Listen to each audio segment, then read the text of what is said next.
Welcome back, everybody. This is Froese with Two Beards and a Board Game. I have my wife here, Dawn, from Boxy Chat. Hi. Today we're going to take a closer look at the card types and rules of unstable unicorns. We're going to start off pretty simple with the baby unicorns. Now, everybody starts with a baby unicorn in your stable. You get to choose that. They have a huge variety of them. You can pick whichever one speaks to you. And it is just a unicorn. It counts towards your 7 unicorns to win. And it doesn't really have any special abilities. It just hangs out. Although, if someone were to destroy it or return it to your hand, it's going to go in the nursery stack of babies rather than going into a discard pile. Yeah, these are all exactly the same, just the, different art. People can choose which one they like the best. And then anything that's not, not used by a player, they all just go in the same stack on next to the deck. Next, we're going to have the basic unicorn. A basic unicorn works similarly to a baby. They don't have any special abilities. They just have cool artwork that makes them unique. These are the type that you would have in your hand. You can play one of them into your stable per turn. And they don't really do anything awesome except count towards your 7 unicorn goal. There are a couple of, I think, upgrades in the deck that do require basic unicorns to play, but we'll go over those here in just a moment. We have our magical unicorns, and these guys get a little more complicated than your other two types. They play just like a basic unicorn. You'll have it in your hand, you'll play it during your turn, but most of them have abilities that either trigger when they come into play or on your upkeep phase of your turn. Sometimes they have something that will trigger that will cause something to happen. Occasionally they have requirements such as having a downgrade in your stable to play it, or a baby unicorn or a basic unicorn. So those are like a cost to play. You have to have that step taken care of on your previous turn in order to play the magical unicorn on your turn. Right, so there's a couple of different types of magic unicorns that we'll go over really quick here. The swift flying unicorn, it says when this card enters your stable, you may choose an instant card from the discard pile and add it to your hand. So this is one of the types of unicorn that their ability happens when you play them. There are also magic unicorns that take effect at the beginning of your turn, so you have to pay attention to that. This one is if this card is in your stable at the beginning of your turn, you may discard a unicorn. If you do, choose a unicorn from the discard pile and bring it directly into your stable, then immediately into your turn.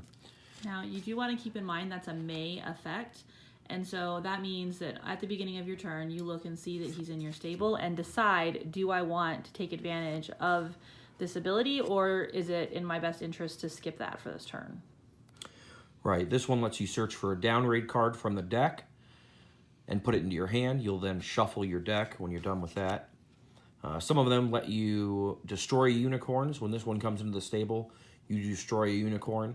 If you do, you have to sacrifice this card, which means if you're going to play the shark, you play it, you destroy a unicorn, and then you also discard your shark. And that is another may ability. And anytime you see sacrifice, that just means that you're going to remove it from your stable and put it straight into the discard pile. Right. And these, just to clarify, these abilities do not take up your action for the turn. Now that we've gotten the unicorns out of the way, we're going to move on to the upgrade cards. Upgrades are a permanent effect that go onto the stable that it's in front of.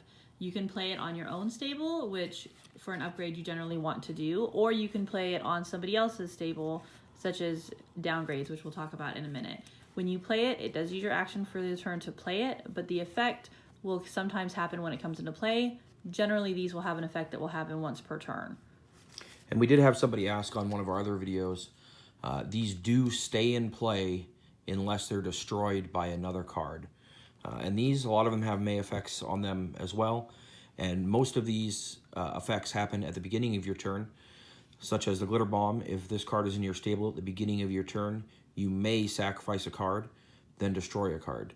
Now, a clarification on that is you can sacrifice any card, including itself, and then it lets you destroy any card. So you can destroy a unicorn, you can destroy another upgrade card, you could destroy a downgrade card if that was, if you had a downgrade played on you. But these, again, do not take up your action for the turn.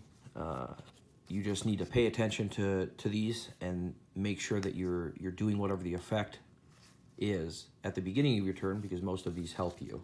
Yes, and beginning of your turn is its own phase. So anything, as he explained, that triggers in that beginning of your turn phase doesn't have anything to do with the action that you'll play after you draw your card. And I'll just say really quick, as I mentioned earlier, these two, the extra tail and the rainbow mane, both say you must have a basic unicorn in your stable in order to play this card. Now, as a rule clarification, you do need a basic unicorn in your stable to lay one of these cards down. However, you do not still need a basic unicorn in your stable to have its effect go off at the beginning of your turn. So if somebody destroys or steals your basic unicorn and you don't have one, you do still get the effect of the card because it's already in play. Also, if for some reason you chose to play that on someone else's stable, they do not have to have the basic unicorn. Only the person playing the card has to meet that requirement. Okay, next we're going to take a look at downgrade cards. There's not many of these in this deck. The deck, once everything's shuffled together, is pretty big. So there's not a lot of these cards in here, but they do have some good effects on them. This one's probably my favorite. Downgrade cards you play on other people's stables. So if somebody looks like they're going to win, you can play a downgrade card. The Pandemonium one, it makes it so that all of the unicorns are considered pandas and not unicorns. Cards that affect unicorns do not affect pandas. Yes, Which means they can't win the game with this card. No, they cannot win the game. It does only affect the unicorns in the stable that it's attached to. They do, however, get to keep all of their abilities. So if you have a unicorn that has an ability, it becomes a panda, but it does still hold on to the ability that it had. Right, and so Tiny Stable says as long as this card is in your stable, you can only have 5 unicorns in your stable. Well, to win the game, you need 7. So if you have a Tiny Stable attached to your play area, you're not going to be able to win the game until you draw something that lets you destroy this card. Speaking of destroying cards, next up is the magic card. Magic cards are magic, like they said. It's a spell that you play that will affect something else on the board, generally. It can be a benefit to you. You may increase or improve something that you have. It may be detrimental and you'll want to play it on another player. I believe there are cards that allow you to look at their hand. There's cards that allow you to steal cards. There's sacrificing cards, destroying cards. Anything that can be used to cause mayhem is going to come from the magic card. Right, so most of these are about destroying cards. So, you know, destroy a unicorn. There's one in here that lets you sacrifice a card, which means you can sacrifice any card in front of you if it's an upgrade or a downgrade or a unicorn. And then it lets you destroy 2 other cards. There's cards that let you return cards to people's hands. I believe there's one that lets you move an upgrade or a downgrade card to any other player. And there's stuff like Mystical Vortex. Each player must discard a card, shuffle the discard pile back into the deck.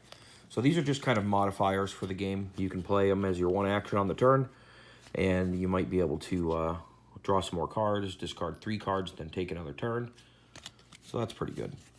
And then last but not least is the Nay cards. These are referenced as instants in the rule book. Essentially what this does is says no. It says you played a card, I don't like it. You can play these at any time, even when it's not your turn. So if you're targeted by someone else's action, or if you just don't like what they're doing to benefit themselves, you can nay them. They can nay you back, creating a long chain of nays. However, there is a super nay. As you can see, if someone plays a super nay, it cannot be responded to. That is the end. They win that round of card shuffling. And those go to the discard pile. Also, anything that they referenced, whatever you nayed, is also going to go straight to the discard pile. It doesn't go back in the player's hand. They've played it, so it's gone from them. It just doesn't make it all the way into play, and its effect doesn't take place. Yeah, I didn't realize there was only one super nay in the whole deck. There's only one super nay. We did have somebody ask on one of our other videos whether or not you were allowed to wait to see what the other player was going to play before you used a nay. And the answer to that question is yes. You wait until, if I'm going to play the reset button card on my turn, I'm going to play that card down. And then after I've already said what that card is going to be, that's when another player is going to use a nay. Yes, you have to choose, the person playing the initial card has to choose their targets and indicate what they're doing with that card, and then you decide whether or not you want to nay it. Well, that's pretty much it for the look at unstable unicorns. We appreciate you watching the video and taking the time. If you have any questions about the game, please leave those in the comments and we'll answer those. Go ahead and hit a like and subscribe. And then if you want to check out our how-to video or our review video of unstable unicorns, we'll go ahead and put that in the description as well.